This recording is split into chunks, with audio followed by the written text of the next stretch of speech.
Selamat pagi teman-teman, senang sekali bisa berjumpa dengan Anda kembali dalam video pembelajaran kali ini ya. Kita masih meneruskan sebuah tema tentang bagaimana 7 langkah kunci membangun konten blog yang wow.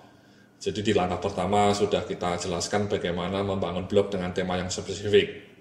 Langkah kedua adalah membangun atau menemukan sumber-sumber ide yang wow untuk membuat blog yang legendaris. Nah, di dalam langkah yang ketiga ini kita akan bicara tema seperti ini, Mas. Jadi, bagaimana menulis konten dengan frekuensi yang teratur. Jadi, memang langkah ketiga ini krusial ya. Jadi, ketika Anda ingin membangun website yang luar biasa, yang legendaris, itu kalau bisa diisi dengan frekuensi yang teratur.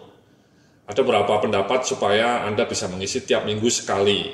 Tapi ada beberapa juga yang berpendapat sebaiknya ya bisa sampai 2 kali sebulan, atau sebulan 2 kali, atau 2 minggu sekali.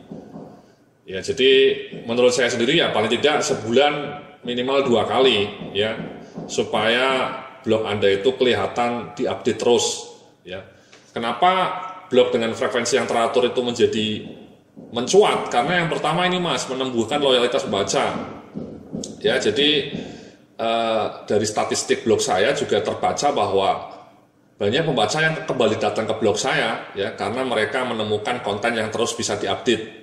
Bayangkan kalau pembaca Anda misalnya bolak-balik ke blog Anda tapi isinya tidak ada yang baru, ya akhirnya mereka akan lari, ya tidak akan tumbuh loyalitas.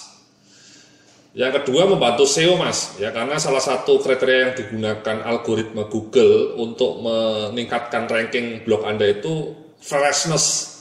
Ya, kalau tulisan-tulisan Anda itu sering diupdate, itu bisa membantu meningkatkan ranking blog Anda.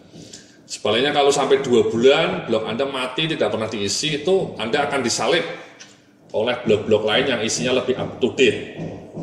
Ya. Dan kemudian yang terakhir ini, kalau Anda punya blog yang bagus, itu akan membuat web Anda kelihatan aktif dan profesional, ya, diisi dengan teratur.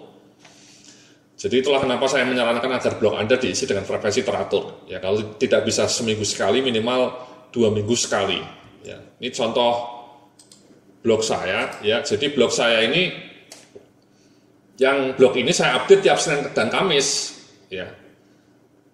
Ada 2 manfaat Mas menuliskan kata-kata ini di depan blog Anda. Yang pertama, memaksa Anda untuk rajin ya.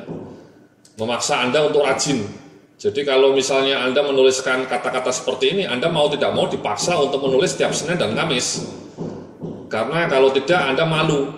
Ya, Anda sudah bilang sama pembaca Anda akan diupdate tiap Senin dan Kamis, tiba-tiba Anda bolong-bolong, itu Anda malu.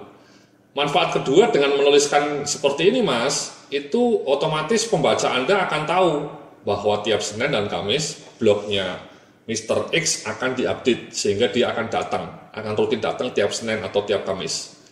Jadi kalimat seperti ini menurut saya perlu juga dicantumkan di blog Anda. Kalau Anda sudah punya blog, cantumkan kata-kata seperti ini. Misalnya Anda punya komitmen tiap hari Senin diupdate, ya setiap minggu saja deh, jangan 2 kali seminggu, mungkin berat.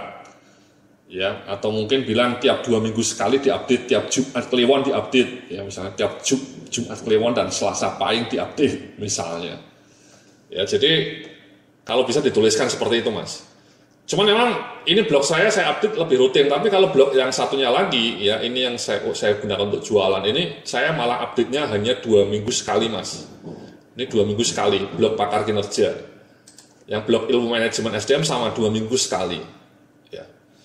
Tapi saya mau bilang sama Anda, semuanya saya gunakan untuk jualan. Ya ini banner-bannernya Mas. Ya, ini di blog sini ada bannernya, di blog ini juga ada bannernya, banner untuk jualan nih. Dan sama Mas, blog saya strategi ini sebenarnya saya gunakan untuk jualan produk saya juga. Jadi saya jualannya di pakar kinerja sama di ilmu manajemen sumber daya manusia. Seperti yang saya sudah pernah cerita di blog sebelumnya, saya bisa mendapatkan penghasilan sampai 20, kadang-kadang 30, kadang-kadang 40 juta per bulan. Jualan hanya di 2 blog ini. Ya, di 2 blog ini. Tapi kemudian selain di 2 blog ini, saya promosinya lewat blog saya yang ini Mas. Ini blog saya yang paling populer. Kalau Anda lihat itu semuanya ada bannernya Mas. Ini banner untuk jualan, ya. Ini juga jualan Mas. Di setiap artikelnya paling bawah saya cantumkan banner-banner seperti ini, ya. Ini sangat membantu untuk mempromosikan penjualan produk-produk saya. Banyak pembaca saya dari blog ini yang kemudian membeli produk saya. Ya. Jadi ini kalau misalnya diklik ya larinya ke blog saya yang pakar kinerja ini atau yang ilmu manajemen ini. Ya. Jadi itu strategi saya. Jadi mendorong traffic untuk membeli produk saya baik dari blognya sendiri, ya, atau kemudian dari sini. Ya, makin banyak pembaca yang datang, tentu peluang untuk membuat penjualan makin tinggi. Sebaliknya kalau yang datang cuma 100, 200 ya penjualannya tidak akan laku. Ya. Jadi seperti itu. Ya, mohon Anda agar menuliskan frekuensi Anda dengan teratur. Ya, ini contohnya punya saya, menulis dengan frekuensi teratur. Nah, yang kedua adalah berapa panjang kontennya, Mas. Ini juga perdebatan ya. Ada yang bilang sebaiknya cukup 700 kata, ada yang bilang 1000 atau bahkan 2000. Ini sebuah survei nih, Mas. Survei yang menarik bahwa ternyata memang sekarang trennya Google itu makin peduli dengan artikel-artikel yang panjang, yang sampai 2400 kata. Itu panjang banget, Mas. 2400 kata itu mungkin sekitar 10 halaman, itu luar biasa. Tapi memang kalau saya amati sekarang blog-blog dunia itu memang artikelnya rata-rata panjang, Mas. 2000, minimal 2000, 2400. Jarang yang di bawah 1000. Kalau artikel saya sendiri terus terang memang artikel saya yang tadi itu rata-rata hanya 700 kata, Mas. Ya, 800 kata ini. Kalau yang di sini memang ada yang 1000, ada yang 1500. Tapi kalau yang ini saya cuma 700 atau 800. Tapi anyway memang ada yang bilang sebaiknya artikelnya cukup mungkin 2 kali sebulan, tapi masing-masing 1000 kata. Itu menurut beberapa orang lebih bagus dibanding artikelnya sering tapi cuma 500 kata. Menurut saya dua-duanya mungkin dikombinasikan ya. Kalau Anda punya lebih dari satu blog, yang satu lebih teratur, yang satu lebih fokus pada panjangnya konten. Itu yang saya lakukan. Ya, jadi di blog ini saya lebih fokus pada frekuensi, tiap Senin Kamis saya update tapi 700 kata. Tapi di sini saya update-nya lebih jarang, tapi masing-masing artikel bisa lebih panjang. Tapi memang trennya sekarang banyak artikel yang panjang-panjang, Mas, di blog luar negeri, dan itu mengejutkan ya. Dulu orang menyangka bahwa orang sekarang mungkin tidak begitu peduli dengan artikel-artikel yang panjang. Orang suka yang pendek-pendek. Ternyata tidak.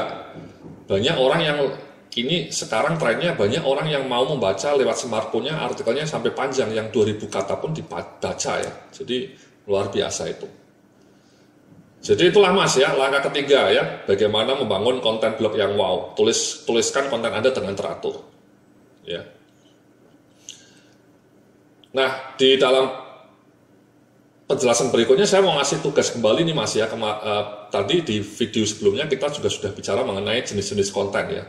Konten informational, tutorial, kemudian profil, kemudian review, kemudian list. Nah, mohon kalau bisa Anda bikin satu-satu, Mas, ya. Anda bikin satu tulisan bentuknya list di blog Anda, satu tulisan bentuknya review buku, satu tulisan bentuknya profil. Ya, profilnya mungkin Sally Giovanni sama boleh, atau profil yang lain. Satu lagi bentuknya informasional, satu lagi bentuknya tutorial. Jadi kalau Anda punya waktu, tolong itu dikerjakan ya. Anda bisa menuliskan konten Anda bentuknya profil, bentuknya review, bentuknya list. Masing-masing satu saja, Mas, di blog Anda. Ya. Sehingga kalau Anda bisa menuliskan satu-satu, kan Anda sudah punya tabungan untuk 4 minggu itu, bahkan 5 minggu. Ini minggu pertama tulis tutorial, minggu kedua informasional, minggu ketiga profil, minggu keempat review, minggu kelima list. Ya. Jadi dengan itu Anda juga bisa membangun tulisan yang teratur. Ya, jadi sekali lagi itu tugas baru.